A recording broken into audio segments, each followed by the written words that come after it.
vamos a compartir en el libro de Mateo, capítulo 1. Hoy vamos a hablar acerca de, ya que nos estamos preparando para la Navidad, algo importante que ha sucedido. Pero déjenme ponerle en contexto antes de darle lectura. Esta es la historia, cómo comienza, cómo Mateo relata la historia de la Navidad desde la perspectiva de José. José fue el padre de Jesús. Pero ¿qué pasaba? José acababa de recibir la noticia, la peor noticia que un futuro esposo puede recibir. Y la noticia es que María, su novia, había sido embarazada. Estaba embarazada de otro. Imagínense esa situación imagínense María tratando de explicar la situación a José, diciendo: no, vos sabés que me visitó un ángel y me habló y que va a ser el Salvador. Imagínense la mente de José al estar escuchando esa locura. Dice la Biblia que José estaba muy, muy angustiado. Yo me imagino a José en un estado de crisis, escuchando la versión de María, y me imagino a María también angustiada, teniendo que explicar la historia increíble que había sucedido, teniendo que explicárselo a su futuro esposo de por qué ella ahora se encontraba embarazada. Y no solamente la angustia, sino el miedo, porque en ese tiempo, en la tradición, aquellas mujeres que adulteraban, que eran descubiertas, eran apedreadas. Así que no solamente con angustia, sino con miedo, sabiendo el futuro que le podía llegar a esperar si José no le creía. Él no le creyó. Él no le creyó, y dice la Biblia que él estaba muy angustiado, muy triste. Dice que tanto estuvo pensando que, imagínense uno a veces cuando lleva la angustia al hogar, cuando lleva esa tristeza y está en su cama y pensando y llorando, de pronto uno se queda dormido de tanto pensar, de tanto... No sé si alguna vez le ha pasado tener esos días de angustia, que uno está en su cama, que está llorando, que no puede creer lo que está viviendo, que no puede creer lo que le está sucediendo. Bueno, en esa angustia, en ese momento de crisis, dice la Biblia que Dios lo visita en sueños. Y vamos a leer en el libro de Mateo, capítulo 1, versículo 20. Y pensando él en esto, hablando de José, y pensando él en esto, he aquí un ángel del Señor le apareció en sueños y le dijo: José, hijo de David, no temas recibir a María tu mujer, porque lo que en ella es engendrado del Espíritu Santo es, y dará a luz un hijo, y llamará su nombre Jesús, porque él salvará a su pueblo de sus pecados. Todo esto aconteció para que se cumpliese lo dicho por el Señor por medio del profeta, cuando dijo: he aquí, una virgen concebirá y dará a luz un hijo, y llamará su nombre Emmanuel, que traducido es Dios con nosotros. Y despertando José del sueño, hizo como el ángel del Señor le había mandado, y recibió a su mujer. Pero no la conoció hasta que dio a luz a su hijo primogénito, y le puso por nombre Jesús. Dice la Biblia que José estaba a punto de abandonar secretamente. Aún así de no creerle, aún así de no poder creer lo que estaba escuchando, él decidió no decir nada a nadie para que María no sufra las consecuencias. La Biblia dice que él secretamente la estaba por abandonar. Él le iba a dejar y se iba a ir a otro lugar. Pero ahí es donde Dios, por medio de su ángel, le habla y que le dice que ese niño que está esperando había sido concebido por el Espíritu Santo y que su nombre sería Emmanuel, que significa Dios con nosotros. No solamente Jesús como un Salvador, sino hablándonos de que es Dios mismo entre nosotros. José lucha con la noticia del embarazo de María. Este ángel aparece en sueños en medio de la tristeza, en medio de la depresión, Y Dios aprovecha ese momento para poder hablarle. Dios no es ajeno a nuestras crisis, Dios no es ajeno a lo que nosotros estamos pasando. Dios no es ajeno. Esta semana yo hablaba con unas personas y yo le decía, no, Dios no es ajeno a lo que uno vive, Dios no es ajeno, no es que nuestra vida acá en la iglesia es una y lo que a vos te pase afuera de la iglesia, eso ya es problema tuyo. La Biblia nos habla de que Dios no es ajeno, Él desea intervenir. Él quiere intervenir en cada una de las crisis, en cada una de las situaciones. Él no es ajeno. Lo único que necesitamos es darle lugar a Él para que Él comience a actuar, para que esa tristeza se vuelva en alegría, para que esa pelea se vuelva en unión, para que esa desunión vuelva a unirse, para que esa situación difícil, para que ese momento de tormento ya no sea así. ¿Qué es lo que yo debo de hacer? Darle ese lugar. Debemos dar lugar a su palabra. Él no solamente nos dará paz en medio de la tormenta, porque a veces hay situaciones y hay crisis donde no se soluciona de la noche a la mañana, sino que lleva un proceso, lleva un proceso de restauración, lleva un proceso, pero Dios no solamente nos quiere dar paz en medio de ese proceso, paz en medio de esa tormenta, sino que también nos quiere dar la salida. Ahora, cada vez que nosotros hablamos acerca de la historia de la Navidad, siempre leemos este versículo, siempre leemos esta historia. Pero la historia de la Navidad comienza mucho antes. Y yo los invito a que puedan abrir su Biblia, ya la tienen abierta, pero vayan al libro de Génesis, capítulo 3. La Navidad realmente comienza con la promesa en el Edén. No comienza con el ángel visitando a María y visitando a José. La historia de la Navidad comienza mucho antes, en el libro de Génesis. Vamos al libro de Génesis, capítulo 3. Permítanme ponerlos en contexto también para no tener que leer toda la historia. Luego usted puede leerlo cómodamente y tranquilamente en su casa. Adán y Eva acababan de desobedecer. Habían comido del fruto que Dios le había dicho que no tenían que comer.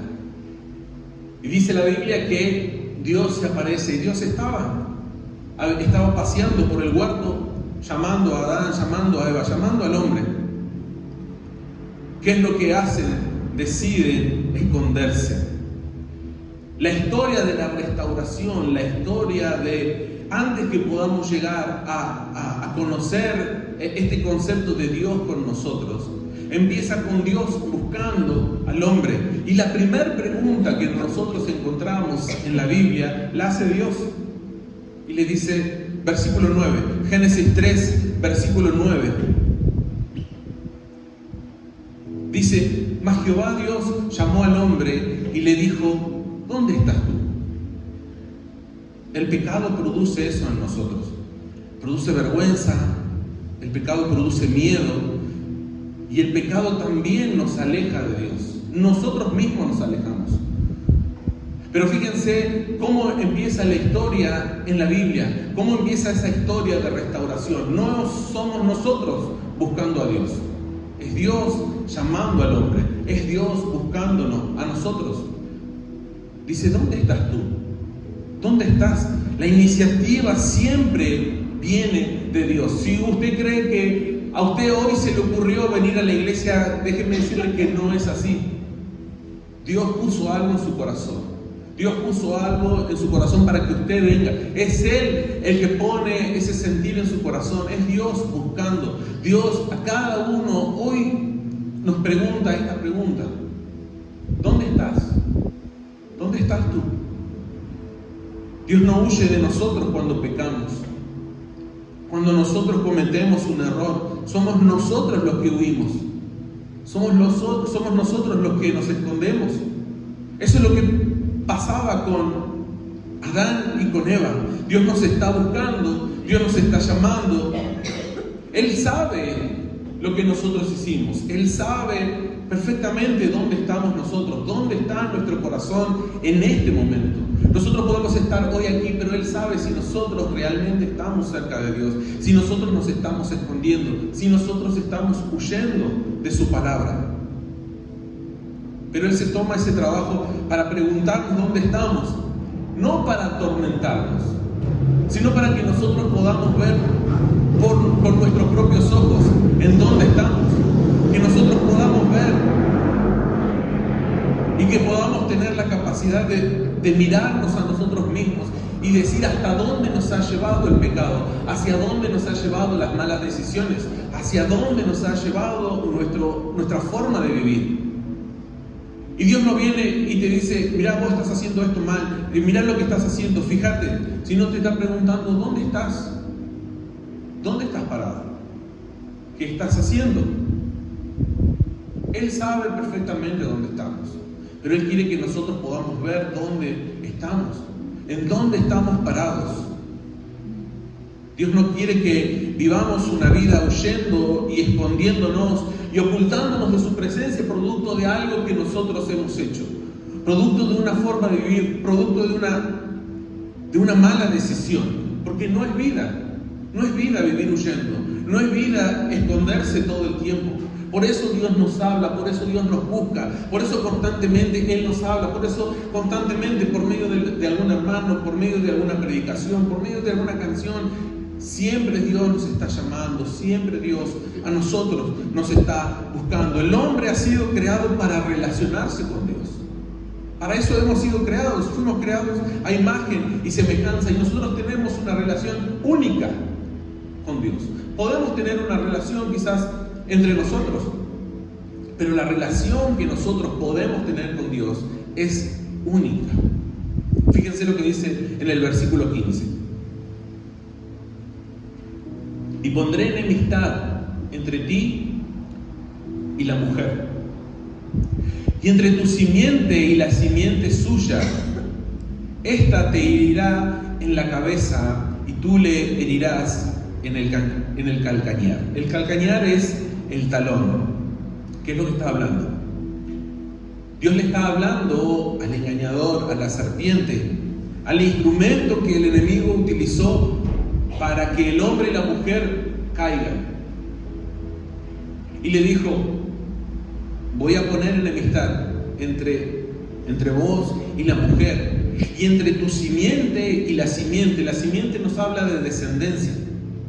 Esta te herirá en la cabeza y tú le herirás en el calcañar. Cuando una serpiente es aplastada en la cabeza, automáticamente muere. Pero esa acción, aún así, la serpiente en su último golpe le va a herir, pero en el talón.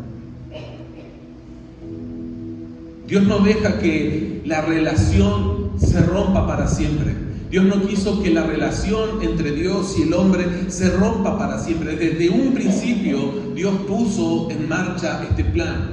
¿Qué es lo que decía Dios? Está bien, ganaste esta pelea, pero un día va a venir una descendencia de esta misma mujer a quien vos has engañado, y esa descendencia te va a herir, pero no para lastimarte, sino para destruirte para siempre. Y sabemos que esa simiente es Cristo, es Jesús. Ese es su plan de restauración. Y si nosotros leemos la Biblia hasta llegar hasta lo que estuvimos leyendo en Mateo, vamos a encontrar que toda la historia de la Biblia es el plan de restauración puesto en marcha hasta culminar con Jesús. La serpiente pudo ganar, pero su victoria sería solamente pasajera, porque un día vendría alguien quien compartiría nuestra misma humanidad, que sería una persona igual que nosotros, que sufriría también las mismas heridas, pero que vencería para siempre. Quizás hoy pudimos venir vencidos por el pecado, quizás hemos caído, hemos venido lastimados, pero hay alguien que venció la muerte, hay alguien que venció las heridas, hay alguien que venció el pecado, y ese alguien es Jesucristo, esa simiente prometida. Él va a aplastar la cabeza, Él aplastó la cabeza, y Él nos devolvió nuestra relación con Dios. Dios comparte la misma humanidad. A veces uno dice, bueno, Dios lo que pasa acá y vemos que lo sentimos a Dios como ajeno a lo nuestro, como ajeno a nuestra situación, como que Él no escucha. Oramos a Dios y pareciera que no responde. Hacemos cosas para Dios, servimos, hablamos a otro del Evangelio y pareciera que la situación es la misma y parece que Dios no escucha. ¿Y qué va a escuchar si no sabe lo que yo estoy viviendo? Por eso Jesús decidió vivir nuestra misma humanidad. Cuando Él habla sobre Emmanuel, Dios con nosotros, significa que Él también compartió la humanidad, compartió la experiencia del ser humano. En el libro de Hebreos, en el Nuevo Testamento, vamos a ver cómo esto es claro. Hebreos capítulo 2. Hebreos capítulo 2, versículo 14.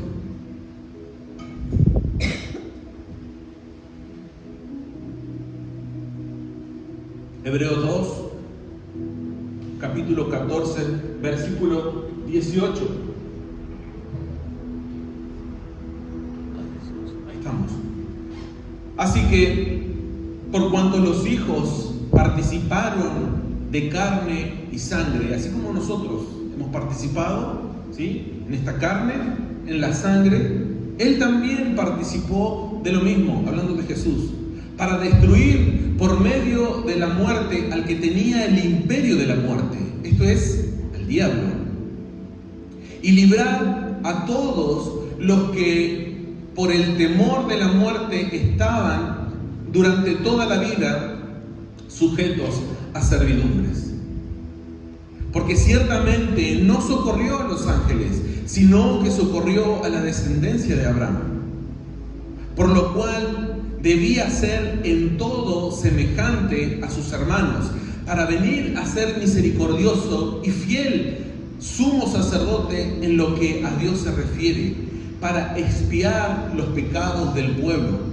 Pues en cuanto Él mismo padeció siendo tentado, es poderoso para socorrer a los que son tentados. Versículo 16. Versículo 17, dice: por lo cual debía ser en todo semejante a sus hermanos. Por eso yo digo que Jesús, Dios no es ajeno a nuestra situación. Dios no es ajeno a la enfermedad. Dios no es ajeno al abandono. Dios no es ajeno a la traición. Dios no es ajeno al trabajo. Dios no es ajeno a la pérdida. Dios sabe. Pero Él debía de pasar, así como lo hemos vivido nosotros, para poder encontrar un Dios misericordioso, para poder ver un Dios misericordioso. Él dijo: yo voy a pasar las mismas aflicciones que pasan mis hermanos. Y voy a vencer. Y eso es lo que Dios hizo. Jesús comparte nuestra carne. Jesús comparte nuestra sangre. Jesús es nuestro hermano. Jesús es nuestro libertador. Y Jesús es nuestro sumo sacerdote. Se hace parte de nuestra familia humana. Fíjense cómo la sangre a veces tira. A veces podemos ver, es mucho más fácil ver el error en otros y no a nuestra propia sangre. Podemos ver el error en el vecino, pero no vamos a ver el error en nuestros hijos, mucho menos a un hermano, a nuestros padres. A veces es complicado poder ver los errores en uno mismo, pero somos fáciles en detectar el error ajeno. Por eso Él se hizo cercano, hermano de sangre. Él es nuestra sangre. Él vivió, Él compartió, Él se hizo nuestro hermano mayor. Se hace parte de nuestra familia humana. También Jesús vino como un libertador para derrotar el poder de la muerte. Antes la muerte tenía poder sobre nosotros, hoy ya no la tiene. Y también como sumo sacerdote, como representante de nosotros delante de Dios. Ese puente fiel y misericordioso entre Dios y nosotros. Jesús vivió todas las experiencias humanas. Él fue niño, Él fue adolescente, Él fue joven, Él vivió la traición, Él trabajó duro, Él fue rechazado por sus hermanos, Él tuvo duelos en funerales. La Biblia dice que hasta fue inmigrante. ¿Sabía que Jesús fue inmigrante? ¿Se acuerdan? Cuando él tuvo que escapar a Egipto. Lea después en el libro de Mateo, cuando Herodes quería matar y sus padres tuvieron que huir a Egipto. Él también supo lo que es vivir en otro lugar que no era su hogar. Él también supo lo que era comenzar en otro lugar, totalmente alejado de sus pagos, alejado de sus costumbres. Él sufrió y padeció todo. Él era necesario. Ahora, el propósito de Cristo no es que nosotros digamos, che, no, yo también la pasé, no te quejes tanto. Esa no es la intención, ese no es el propósito por el cual Él padeció lo mismo que nosotros. ¿Sí? Porque a mí, ¿de qué me sirve? Y yo le voy y le comento a alguien, mirá, vos sabés que estoy medio enfermo. Sí, yo también estoy enfermo. Che, vos sabés que sufrí una traición. Bueno, no pasa nada, yo también la sufrí. ¿De qué me sirve? Yo necesito una salida. Yo necesito restauración, yo necesito levantarme. Entonces, esta es una primera parte. Y Jesús también compartió con nosotros la aflicción de una persona. Pero hay un propósito. Y está en el versículo 14. Así que, por cuanto los hijos participaron de carne y sangre, Él también participó de lo mismo para destruir. Y este es el propósito. Para destruir por medio de la muerte al que tenía el imperio de la muerte, esto es, al diablo, y librar a todos los que por el temor de la muerte estaban durante toda la vida sujetos a servidumbre. Él tuvo victoria sobre la muerte. La muerte es consecuencia del pecado y una fuente de temor. El pecado es esa fuente de temor. Cuando nosotros, conociendo a Dios, cometemos pecados y nos equivocamos y tomamos malas decisiones, lo primero que viene a nuestra vida es vergüenza, es temor. Y lo primero que hacemos es huir, es escondernos, porque no queremos que los demás vean nuestra situación, no queremos que nadie se entere. La Biblia me está hablando que la fuente de temor es producto del pecado, el estar escondiéndonos. En la luz son manifiestas nuestras obras, es manifiesta. Por eso, cada vez que cometemos un error, cada vez que defraudamos a Dios, nos escondemos, tapamos, queremos que nadie sepa. Y en lo secreto, en la oscuridad, lo hacemos y continuamos. ¿Y qué es lo que pasa? Nos convertimos esclavos de ese pecado. Nos convertimos en esclavos. Pero Dios vino a que no vivamos más bajo la consecuencia del pecado y bajo la fuente de temor, sino que podamos ser libres, que podamos vivir sin temor, que podamos vivir en gratitud, con esperanza, aprovechando el tiempo para poder glorificar a Dios. Dios quiere que nosotros vivamos sin temor, libres del pecado, libres de la vergüenza. Adán y Eva estuvieron avergonzados, escondidos. Y Dios le preguntaba, ¿dónde estás tú? ¿Dónde estás? Hoy Dios nos pregunta, ¿dónde estás? Cristo no solamente vino como hermano y como libertador, sino que también vino como nuestro sumo sacerdote. Versículo 16. Porque ciertamente no socorrió a los ángeles, sino que socorrió a la descendencia de Abraham. Ahora, por si surge esta pregunta, pero me gustaría aclararlo. No está diciendo que debemos volvernos judíos para ser descendientes de Abraham. Abraham no era judío, pero sí fue padre de esa nación, pero él no era judío. Entonces, nos está hablando de la descendencia, de todos los que vinieron. La descendencia que Dios, esa bendición que Dios le dio a Abraham. De tus hijos, de esta familia, van a ser bendecidos todas las familias de la tierra. Versículo 17, por lo cual debía ser en todo semejante a sus hermanos, para venir a ser misericordioso y fiel sumo sacerdote en lo que a Dios se refiere, para expiar los pecados del pueblo, pues en cuanto él mismo padeció siendo tentado, es poderoso para socorrer a los que son tentados. Jesús es misericordioso con nosotros, pero también es fiel a Dios. Él es misericordioso con nosotros y es fiel a Dios. Y acá hay esa discusión. Cuando conocemos a Dios y en nuestra ignorancia siempre decíamos, no, porque en la iglesia no me dejan hacer esto, no, porque en la iglesia no me dejan hacer lo otro, no, porque esto no me dejan. Entonces, ¿qué es lo que estamos viendo? Vemos a un Dios exigente. Cuando conocemos a Dios y conocemos la gracia, atribuimos que la gracia es que Dios es permisivo y nos vamos a los extremos. Por eso esta aclaración: Jesús es misericordioso con nosotros, pero Él es fiel a Dios. Jesús no solo es compasivo, ni solo exigente. Él combina ambas, la gracia y la verdad. Él nos entiende y nos perdona. ¿Por qué nos entiende? Porque ha pasado exactamente lo mismo. Él nos entiende y nos perdona, pero también nos llama a vivir una vida en santidad. Él es misericordioso con nosotros al entendernos y al perdonarnos, pero también es fiel a Dios porque nos pide a nosotros vivir una vida en santidad. Juan 1:14 dice que Jesús vino lleno de gracia y lleno de verdad. No debemos reducir nosotros a Cristo como un Jesús permisivo. Está la gracia, Él perdona, estamos en tiempo de la gracia, yo puedo hacer lo que yo quiero hacer porque Dios me perdona. No debemos reducir a Cristo a un Dios permisivo, que todo lo tolera. Ni tampoco debemos de llevarlo al extremo de un Dios severo que solamente condena. Él es compasivo y Él es fiel.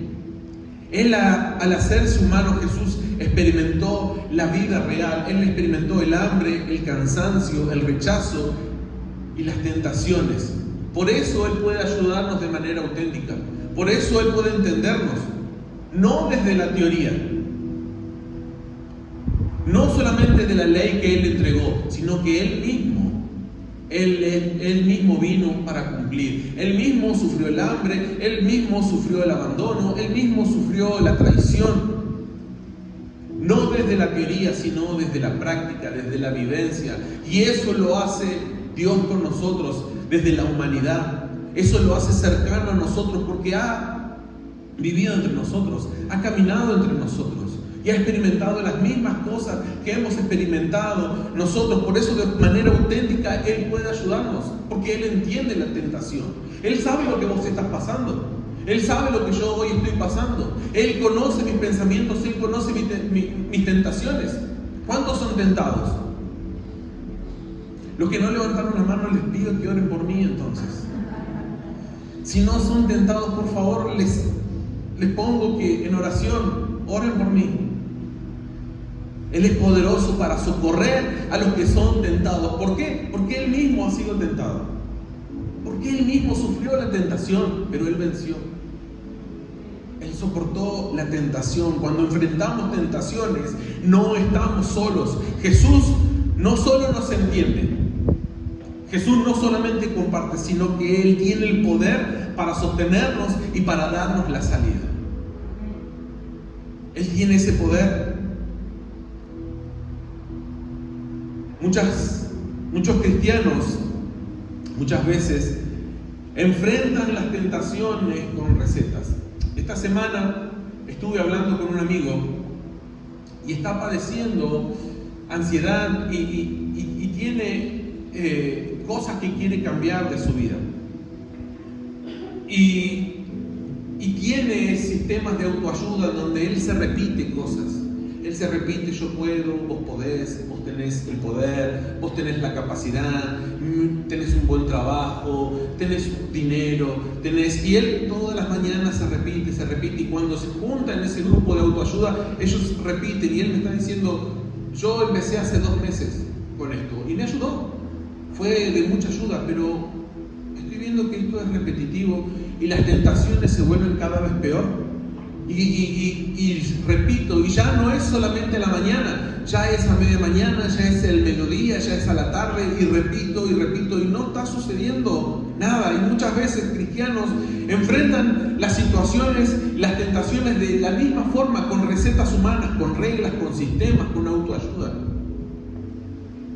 El texto nos recuerda que la verdadera ayuda no está en las fórmulas, sino que está en Jesús mismo, en dejar que Él ocupe el centro de nuestra vida, que nosotros aprendamos a caminar como Cristo lo hizo. Hoy tenemos nosotros su palabra, y esa es la palabra que a nosotros nos ayuda a poder levantarnos, a poder vencer las tentaciones. La Biblia no es un manual de técnicas. Esto hablaba con una persona este fin de semana y le decía: si yo tengo problemas con el alcohol, yo no voy a ir a la Biblia, bueno, ¿qué es lo que dice la Biblia sobre el alcohol? Y descargo todos los versículos y los leo. Y después, ¿qué dice la Biblia sobre la tentación? Y leo sobre lo que dice la tentación. ¿Y qué dice la Biblia acerca del duelo? Y leo todos los versículos acerca de no son técnicas, no es un manual de instrucciones la Biblia, sino que es el camino que me lleva a Cristo. Es un caminar, no es un manual de instrucciones. No es que, yo hoy estoy padeciendo el miedo, voy a leer qué habla sobre el miedo. Y bueno, voy a emplear esto. Es una vida, es toda mi vida. No es solamente una parte, sino toda mi vida entregada a Dios. Es toda mi vida entregada para que Dios pueda tocar mi vida, para que Dios pueda tocar mi corazón. La victoria sobre el pecado viene al depender de Él, no de nuestras estrategias. Hoy podemos tener muchas estrategias. Yo me acuerdo que un familiar mío tenía problemas con el alcohol y le decían: si vos sabés que por esa calle hay un boliche o hay un bar, no vayas por ahí. Y él caminaba por otro lado y se iba para ir a la iglesia, pero en la esquina encontraba un amigo que justo se iba para al bar. No es con técnicas, no son con estrategias humanas, sino depender de Él. Y uno puede pasar por enfrente, y cuando está seguro en Cristo, cuando sabe por qué ha sido llamado, por qué Dios te ha buscado, por qué Dios nos ha buscado, y que conocemos el propósito por el cual Dios nos ha llamado, ya no hay esas tentaciones, porque decimos: escrito está. La palabra dice esto, y yo le creo hoy a la palabra. Este pasaje a nosotros nos muestra a un Jesús completo, cercano, compasivo, pero también fiel y santo. Él nos entiende porque Él mismo fue tentado. Él nos puede ayudar porque Él venció. Él nos representa porque es el sacerdote fiel delante de Dios. La invitación para todos nosotros hoy es clara. Yo los invito a ponerse de pie. No busques solamente métodos, busca al Salvador. No busques estrategias, busca a quien venció. Dios no solamente es nuestro hermano, Dios no solamente es nuestro Salvador, no solamente es nuestro sumo sacerdote, Él es Emmanuel, Dios con nosotros. Y eso es lo que Dios nos vino a regalar, Dios con nosotros. Que podamos ver las intenciones de Dios, el corazón de Dios. Él quiere habitar en medio de nosotros. Él quiere habitar en nuestro corazón. Él quiere habitar en medio de nuestras crisis. Él quiere intervenir. Y Él no es ajeno a todo lo que hoy hemos pasado. Yo no sé cómo viniste hoy. Con muchas fuerzas, con pocas fuerzas, con nada de fuerzas. Pero si nosotros nos dedicamos a conocer a Jesús, a darle ese lugar, aún en el momento de crisis, no tomar ninguna determinación, así como lo hizo José, no tomó ninguna decisión en ese momento. Decidió no vengarse, de no tomar ese miedo, esa bronca, y utilizarlo en contra de María, sino que decidió esperar. Y dice que en ese momento Dios interviene y Dios comienza a hablar. A veces en los momentos de crisis, a veces en los momentos de problemas, nosotros nos inunda el miedo, nos inunda la bronca, nos inunda la crisis, la tristeza. Pero Él quiere que en un momento de calma nosotros podamos darle ese lugar a Dios. No sé cuál es lo que hoy viniste a pedirle a Dios, pero Él lo que está pidiendo es un lugar. No viniste vos a buscar a Dios, Él te está llamando. Él nos está preguntando a cada uno de nosotros: ¿dónde estás? ¿Qué estás haciendo? ¿A dónde estás? El Señor quiere no solamente visitarnos, Él quiere habitar con nosotros. Que podamos depender de Él para todo. En los momentos difíciles, cuanto más tenemos que estar tomados de su mano. En los momentos que pareciera que Dios no nos escucha, que Dios no nos entiende, ahí es donde Dios está trabajando, donde Dios está actuando. Y ese es el momento en que nosotros necesitamos decir: Señor, bueno, te doy mi corazón, te doy ese lugar. ¿Qué es lo que vos querés? No voy a tomar una decisión, me voy a tomar un tiempo para darte ese lugar, para que vos me puedas hablar, que vos me puedas dar una dirección. Ahora, si usted puede ver la historia de la llegada de Jesús, la Biblia dice que a María le habló de una forma y a José le habló de otra forma. A María le dio una misión, la cual ella aceptó. Y a José le dio la protección. Él debía de proteger esa promesa. Aún en la angustia, Él transformó esa angustia en gozo. Porque lo que tanto había esperado, ahora estaba en sus manos.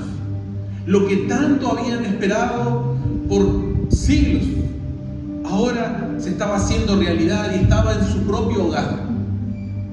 Lo que tantos estamos esperando, esa respuesta que tanto estábamos esperando, hoy puede nacer en nuestro corazón, hoy puede nacer en nuestro interior.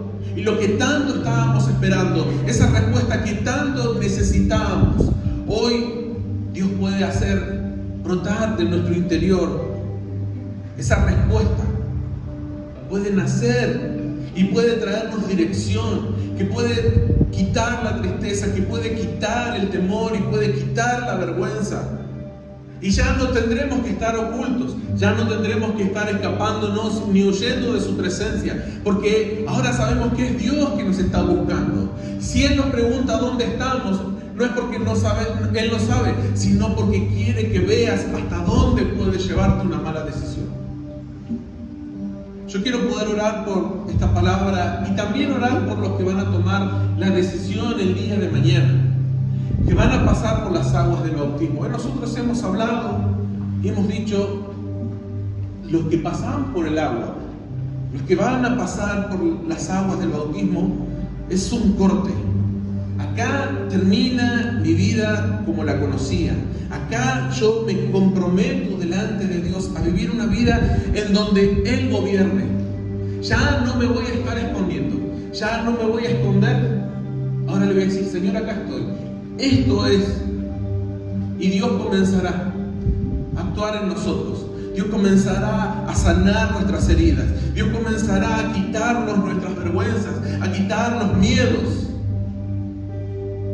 Quizás tenemos miedo de la muerte, de una enfermedad, de quedarnos sin trabajo, pero cuando nosotros lo tenemos a Él, todo miedo se va, toda vergüenza se va. Y comienza a nacer en nosotros una nueva humanidad. Ese viejo hombre, como dice la Biblia, muere y va a quedar ahí. Que podamos tener un tiempo de reflexión, que podamos orar en este momento. Yo te invito a que vos cierres tus ojos. Comenzá a hablar con Dios.